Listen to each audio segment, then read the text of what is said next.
Ladies and gentlemen, boys and girls, and everybody in between, welcome to another episode of the Jake Botel Sports Experience.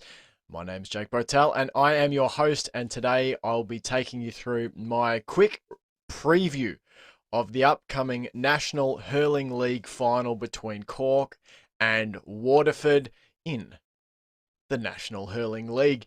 If you'd like to get up to speed on how we arrived at these two finalists, you can check out my game recaps of both the semi-finals, which are available on YouTube up there. All right, let's crack into this preview for you. So, Cork and Waterford, the National Hurling League final, to be played at Semple Stadium this Saturday, April the 2nd at 7:15 p.m. That's Irish time. And how did we end up here? Let's have a look at the results for Cork on the way to making this final. The Rebels, they were in Division 1A of the National Hurling League. They faced off, first of all, against rivals Clare. They won that game convincingly, 2 goals 30 to 2 goals 21. That scoreline actually a little bit flattering on Clare. Cork really did control the majority of that game, and there was some late scoring from Clare that really made it look closer than it was. Game 2, they trounced Offaly, who have since been relegated down to Division 2, 4 goals 25 to 1 goal 15. Then they went to Limerick to play the reigning All-Ireland champions. This was a big game for Cork. They lost in that All-Ireland final last year to Limerick. They really got dismantled by Limerick, and they returned the favour here. A small measure of revenge for the Rebels, winning 2 goals 19 to 1 goal 13 in the house of their rivals. Again, this score flattered Limerick a little. Cork really were on top for the majority of this, and it could have been a wider margin of victory in the end. Cork really laid down a marker in that game. Game 4, another win, 4 on the trot. They won 1 goal 26 to 23 points against Henry Shefflin's Galway team. Had their first loss of the campaign at Wexford. A plucky Wexford team playing with a lot of confidence. Cork went down 1 goal 17 to 1 goal 22 to the men in purple and yellow. That meant they made a semi-final against Kilkenny, the Cats. One of the greatest hurling teams of all time, Kilkenny. Definitely the most dominant team of this 21st century hurling. But in a bit of a transitional phase, rebuilding perhaps towards glory. Cork, they won this game 1 goal 27 to 2 goals 20. Turned around a halftime deficit, I believe. Off the top of my head, I'm sure they were down at halftime, Cork, and came storming back and rolled Kilkenny over in the second half. So that was how Cork booked their spot in the final. They scored on the way 11 goals, 144 points, conceded 7 goals, 114 points for a plus 42 scoring differential.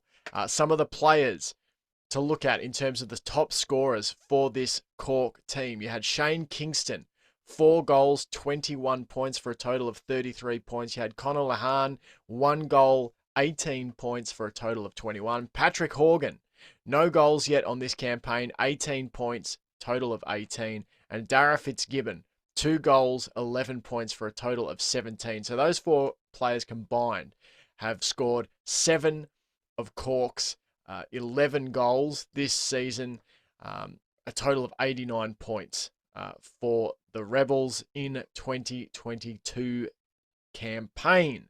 All right, let's flip over and have a look at Waterford. So, Waterford were playing out of Division 1B. They opened the campaign with a draw against a really tough Dublin side. Dublin were really up for the fight this year in the league, and I think they'll be looking to take that into championship as well. So a draw for Waterford to start, 2-15 to 0-21 at the Dubs. Then 3 wins in a row, starting with a trouncing of epic proportions of Laois, winning 7 goals 31 to 0 goals 19. They beat Antrim 321 to 222 in what was a pretty decent game. Antrim, the men in saffron, really playing well. A win against Tipperary, a rival Tipperary team. Dispatched Tip, my team, pretty handily, really. 1 goal 28 to 0 21. Really ran away with it after some early Tip ferocity. Waterford just too good for Tipperary. Then a loss at Kilkenny. They lost 21 to 2 goals 21. And there were some questions asked after the manner in which Kilkenny rolled them over in the second half. Those questions, though, were answered in the semi-final against Wexford. One of the biggest obliterations of the tournament so far. Waterford winning 5 goals 20 to 16 points for Wexford in the semi-final. As I said in my game recap of Waterford and Wexford, Waterford could have had 8 or 9 goals. Mark Fanning, the keeper for Wexford, kept out a number of shots. It was really just threat after threat. Waterford on the Wexford goal. They scored 5 in the end, but they, as I said, they could easily have had another 4 or 5 goals, if not for some terrific saves from Mark Fanning in the Wexford goal. So all up, Waterford cash in on the scoreboard, on the trail to the final, putting 18 goals into the net, 136 points over the bar. They concede 4 goals, so just the 4 goals. Antrim and Kilkenny, the only teams to ripple Waterford nets this season, and 120 points for a plus 58 scoring differential for Waterford. The players who have done the scoring for Waterford at the top, you've got Stephen Bennett, 6 goals 40 for a total of 58 points. Austin Gleeson, 3 goals 22 points. We'll get to some notes about Gleeson shortly for a total of 31. Patrick Curran, 1 goal 18 for 21 points. Colin Dunford, 2 goals and 3 points for a total of 9 on the way here. I think if Desi Hutchinson had played in more of the campaign, he's only been back the last 2 games for Waterford, he probably would feature in that top 4 because he looked very dangerous against Wexford on the weekend. So a total of 12 goals, 83 points, a total of 119 points between those 4 players. This game for me is going to be a cracker. They're 2 teams, they've looked like the 2 teams probably who have taken the league the most seriously. For those who aren't necessarily familiar with the ins and outs of hurling, you've got the National Hurling League, and that builds up to the All-Ireland Senior Hurling Championship, which is much more what it's all about. The league serves some sort of pre-season. It's a competitive pre-season tournament, really. And a lot of teams will experiment a bit with lineups and that sort of thing in this time. You don't see every one of the star players play. Different teams take different approaches. I think the 4 teams that made it to semi-finals were probably the 4 teams that did take it the most seriously. Waterford, Cork, Wexford, and who am I forgetting? I've forgotten someone. Kilkenny. There you go. And the 2 teams who have looked the form teams of the comp really made it to the final. Cork looking to seek revenge for that All-Ireland defeat, and this is only a small step on their journey towards accomplishing that revenge. They just want to start this season with some silverware and then get to championship in rip-roaring form. Waterford would like to win, I believe it would be a first league title since 2015, I think they won the league last. They want to return to the All-Ireland Championship. They're doing that by finding top form in the league. The big question for me in this game is how will Waterford fare without Austin Gleeson, who was sent off a red card offence against Wexford in the destruction of Wexford late on in the game. Didn't look a heap in it, but he gave the referee the opportunity to send him off, and the referee took that opportunity with both hands and gave him the red card. So Gleeson is not going to be available. Waterford decided not to appeal the decision. So they obviously reviewed the footage and thought that there was no chance they'd get it overturned. Um, Gleeson scored 2 goals, 3 in the semi-final against Wexford, and he and Desi Hutchinson looked like just such an electric combination up forward. They were feeding the ball into the forward left corner to Hutchinson, and he was ferrying it in to Gleeson, who was putting them into the net with abandon. So that's my big question around this game: is how will Waterford cope without Austin Gleeson? I think there's more than enough. As we look, we've got Stephen Bennett, who has 6 goals, 40 points in this competition as well. So that they've no shortage of scorers, but you just got the feeling with Gleeson, he's their second top scorer, 3 goals, 22 points. That's a big loss. And unfortunately for them, an avoidable loss. If lads just control their tempers late in games, you're on your way to a final and you can help your team win some silverware. You can help your county win some silverware. So Gleeson will no doubt be disappointed. Waterford will no doubt be disappointed not to have him. So how will that impact the result? Well, my pick for this game, the outcome is Cork by 2 points. I think the Rebels are going to win by 2 points in an absolute thriller.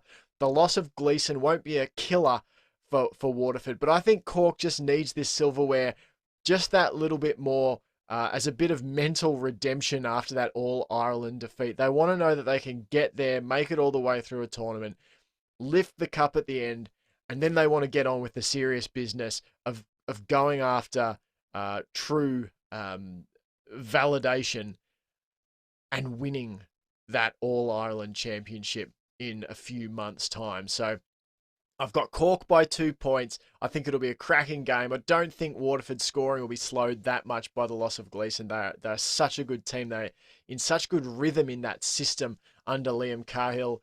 I just think Cork across the board will just have just that little bit too much on the day. And they just need that silverware in their hands to feel good about themselves going into championship in a few months' time. Just to help out some of the international viewers like myself, here's a selection of international start times for you. So obviously the game starts at 7:15 p.m. in Ireland, Saturday the 2nd of April. In the US, East Coast time, it'll start at 2:15 p.m. on Saturday the 2nd. Over in France, 8:15 p.m. on Saturday the 2nd. Japan, if you're watching from Japan, it'll be 3:15 a.m. On Sunday the 3rd of April. And for myself, it'll be an early start time at 4:15 a.m. Our clocks go back on that 3rd of April. So that is my preview for you of Cork v Waterford in the National Hurling League final. I'll be back with a full game recap for you the day after the match happens. I'll break down all that action for you then, and then we can get on to the business of previewing championship. I'm putting together some preview videos for each team. Going to try and do it from all levels, from the Joe McDonough Cup right up to the division, Munster and Leinster divisions there. And we'll go through it all and break it down for you. All right, thanks guys. If you've liked this video, maybe check out a couple of my other ones. If you'd like to, go and subscribe to the JBSC. You can listen to the podcast on Spotify. If you like what I've done that little bit more, you can go on over to Patreon and donate $5 a month to the JBSC. Early access to different content, videos, etc. That'd be much appreciated. Thanks very much, guys. Until next time, you've been awesome.